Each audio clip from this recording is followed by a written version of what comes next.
करता। लेकिन मैं बता दूं कि उस हाल में भी ईमान लाने के बाद सैयदना अबू बकर सिद्दीक जब नबी पर ईमान लेकर आ गए, तो ईमान लाने के बाद आपने उस ईमान को छुपाया नहीं। बिल्कुल। आप तिजारत करते थे, व्यापारी धंधे के, जो भी व्यापारी के साथ उनके तक वो बात को फैलाते। और यहाँ पे अफ़ान बहुत बड़ा उनका बिजनेस था। तो जब अफ़ान दुनिया से रुखसत हो गए तो आप एक ही बेटे थे आपके, समझ लो, उस्मान गनी। हजरत उस्मान गनी भी बाद में लगा पाया। हजरत उस्मान रज़ियल्लाहु तआला अन्हु जब तिजारत के बहुत बड़े व्यापारी थे ना, बहुत कम उम्र में आप बन गए व्यापारी। और व्यापारी के हिसाब से अबू बकर की इनकी दोस्ती थी। क्या थी? दोस्ती थी व्यापार के हिसाब से। तो अबू बकर सिद्दीक ने जब इस्लाम कबूल कर लिया तो उस्मान गनी के बारगाह में गए और आपने फरमाया, उस्मान तू बरसों से मुझे जानता है, मेरा तो अच्छा दोस्त, हम दोनों व्यापार एक साथ में करता हूँ, सच्चाई पे चलते हम दोनों, और तो क्यों ना तू मैं बताऊं एक रास्ते पर चले, जो व्यापारी बताता हूँ तो रास्ता कबूल कर लेता। हाँ ये व्यापारी अच्छा रास्ता है, तो एक चीज और बताओ, उसका रास्ता क्यों नहीं ले लेता? बोले क्या? तो बोले जो मोहम्मद मुसल्लम ने ईमान नबूवत का ऐलान किया है वो हक पे है। यानी दीन की दावत उस्मान गनी को जिसने दी वो बकर सिद्दीक है, और उस दीन को आपने अबू बकर सिद्दीक के खातिर कबूल किया। क्या अबू बकर, मैं तेरे दीन को, उस बात को कबूल करता हूं, ले चल मुझको मुस्तफा के दर पर। जब नबी करीम की बारगाह में उस्मान गनी पहुंचे तो आप सल्लल्लाहु अलैहि वसल्लम ने उठ के देखा और फरमा गए, उस्मान मैं अल्लाह के तरफ से पूरी खल्क का नबी बनकर आया हूं, तो इसे अपना ले। उस्मान ने देर ना करी, उस्मान ने देर ना करी, और उस्मान थे जैसे नबी का कलमा पड़ा उस्मान रज़ियल्लाहु तआला अन्हु हो गए। और जब इस्लाम कबूल तो कर लिया आपने, उसके बाद जब घर गए तो आपको कैसी तकलीफ आती। आज फिर मैं केवल अल्फाज के, हम लोग इस्लाम में पैदा हुए, इस्लाम वाले मेरा माँ बाप है, इस्लाम वाले हमारे दादा निकले, इस्लाम वाले हमारी बहन बेटी, इस्लाम वाले हमारे बच्चे हैं, कोई टोकने वाला नहीं हमारे, अल्लाह उसके रसूल को, कुरान को कोई हमारे अंदर खानदान में जुटलाने वाला नहीं। लेकिन वहां सब कोई बूत की इबादत करने वाले, और उस्मान भी उनके बाप दादाओं पर चलने वाले थे। वो निकल कर इस्लाम कबूल करा और घर में अवाहिद अकेले रह गए, पूरे खानदान कुंबे में अकेले रह गए। जब पता चला तो आपको कैसा मारा गया, आपके चाचा ने मारा, आपकी मदर ने, सब, यहां तक कि आपको चटाई में लटपेट कर धुआं लगाते और कहते कि छोड़ दे मोहम्मद का नाम, लेकिन अहदुन, अल्लाह एक है और उसका रसूल मोहम्मद रसूलुल्लाह सल्लल्लाहु अलैहि वसल्लम है, बोलते रहे। हार के घर वाले ने छोड़ दिया, क्या करा? छोड़ दिया। बेड़ी के हाथ में पांव, वो मुख्तसर छोटा लेके चलो, बेड़ी पिराली के हाथों में निशान, रस्सी से बांधा हुआ आपको हाथ में निशान, सरकार की बारगाह में आ गए कि सरकार छूट के आ गया उन जाहिलों के कैदों से, छूट गए आप, आपके कैद छूट गए, आप नबी की बारगाह में आ गए। नबी की बारगाह में आने के बाद आपने कुछ टाइम के बाद अपनी बेटी हजरत रुकैया अलैहिस्सलाम से निकाह किया, और आपके दौलत जो थी वो दौलत से इस्लाम को कितना नफा हुआ, और इस्लाम से नफा से करने से ज्यादा मोहम्मद मुस्तफा को राजी ज्यादा किया।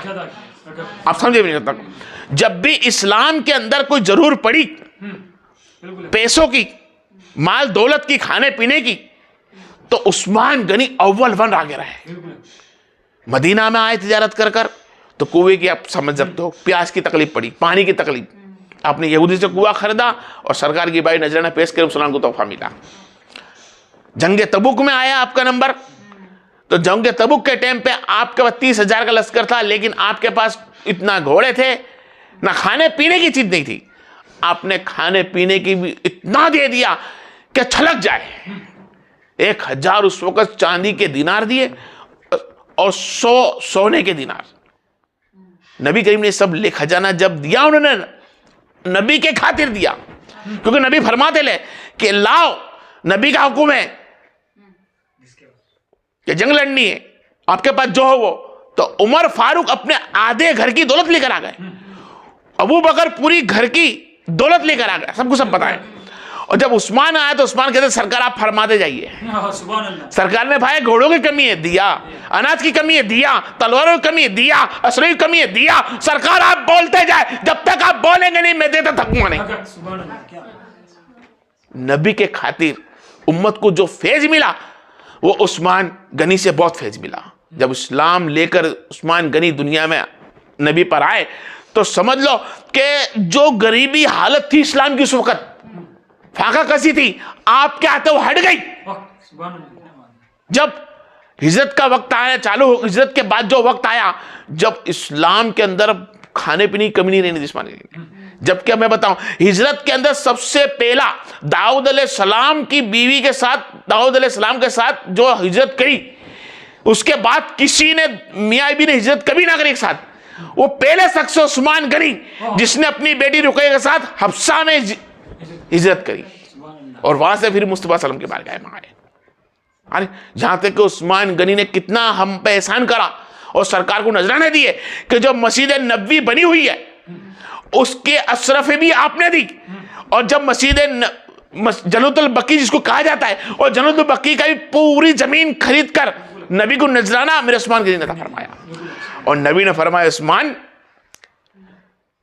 अब जुनून तो आप समझते ही हो, दो नूर वाला अपने एक की बेटी दूसरी बेटी भी दी। मैं मुख्तसर आपको सब मालूम है सब चीज़ें कि उस्मान को उस्मान गनी कितना नवाजा कि आप अव्वल ईमान लाने में से हैं, यानी असरा बसरा में साहब। वो लोग गलत बोलते हैं जो उस्मान गनी रज़ियल्लाहु तआला अन्हु का ईमान कैसा है कैसा नहीं। अरे भाई तुझे किताब का क्या पता।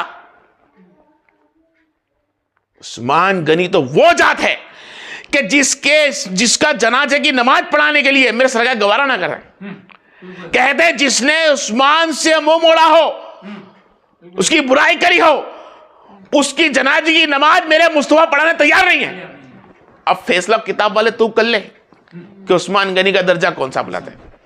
और उस्मान गनी वो जात है कि नबी ने फरमाया कि हर एक के पास एक दोस्त होता है, तो जन्नतों के अंदर उस्मान मेरा दोस्त है। अरे क्या बात बोल दिया यार। आप गौर करें उस्मान का कैसा दर्जा होगा।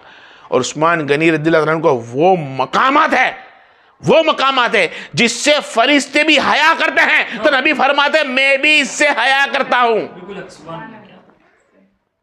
अब एक चीज और बता दो आज कि कुआं है बैठा, और वो कुआं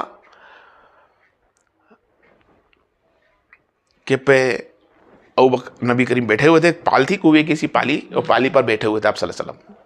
जैसा आप सल्लम बैठे, थोड़ी देर में अबू बकर आए तो आपने सीधे हाथ पे बिठा लिया। फिर उमर फारूक आए तो आपने उनके हाथ पे बिठा लिया। कुछ देर के बाद आप उस्मान गनी रज़ियल्लाहु अन्हु आए, आपने उनको सामने बिठा लिया। क्या कर लिया? सामने। मस्जिद कुबा है ना, वो कुआं वहां पर मौजूद है, मस्जिद कुबा के पास, वहां बिठा लिया।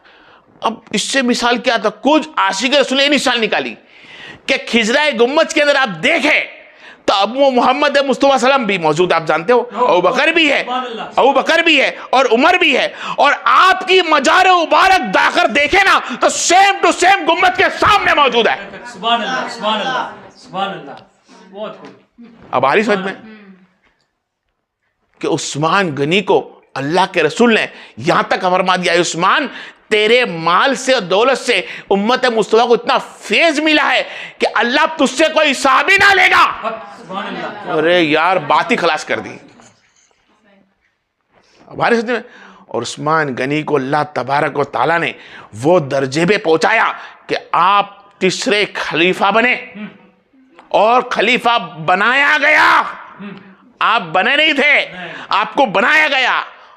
इंशाल्लाह आने वाले जुम्मा के दिन मैं आपकी खिलाफत के बारे में बोलने की कोशिश करूंगा। जो इख्तिलाफ चल रही है लोग आलिमों के पास, मैं कोशिश करूंगा कि बुखारी मुस्लिम से जो मेरे से बन सकता है मैं आपके सामने पेश कर दूं। वाखुर दावाना।